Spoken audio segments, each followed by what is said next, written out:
Deputy municipal commissioner Ketan Joshi की अगुवाई में वडोदरा महानगर पालिका की कचहरी पर बाकी कर की वसूलात के लिए बैठक का आयोजन हुआ। वडोदरा महानगर पालिका की ओर से चालू साल के दौरान 720 करोड़ के कर वसूलात का लक्ष्यांक रखा गया है। तब अब भी जो कर बाकी है उसकी वसूलात करने के लिए अधिकारियों को जरूरी सूचनाएं दी गई है। साथ ही जल्द से जल्द कर की वसूलात हो इस तरीके की कार्रवाई करने के आदेश भी दिए गए हैं। बार बार नोटिस देने के बावजूद भी जो नागरिक कर ना भरते हो उनकी मिलकतों को सील करने की कार्रवाई की सूचना भी दे दी गई है।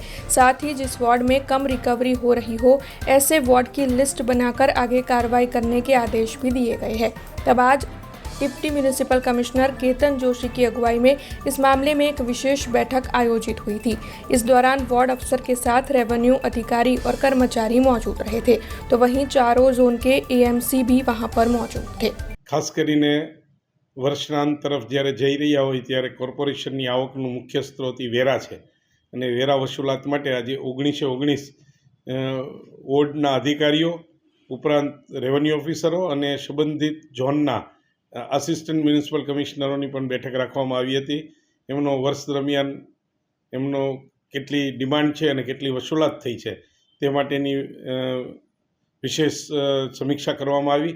ખાસ કરીને જે બાકીદારો છે એનું બાકીદારોનું લિસ્ટ તૈયાર કરવાની સૂચના આપી છે। વારંવાર નોટિસ આપવા છતાં પણ જે લોકોએ ભરી ન હોય તેઓની મિલકતો સીલ કરવા માટેની સૂચના આપી છે।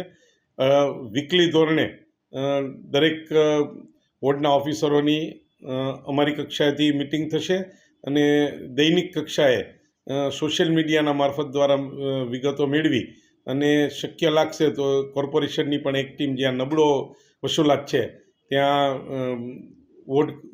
વોર્ડ અધિકારીના લેવલના અધિકારીઓને મોકલી અને વસૂલાત કરવામાં આવશે।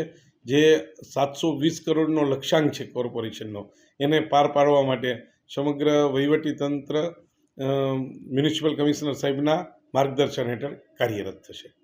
हमसे जुड़े रहने के लिए हमारे YouTube चैनल को सब्सक्राइब करें और नई वीडियो की नोटिफिकेशन के लिए बेल आइकॉन को दबाएं।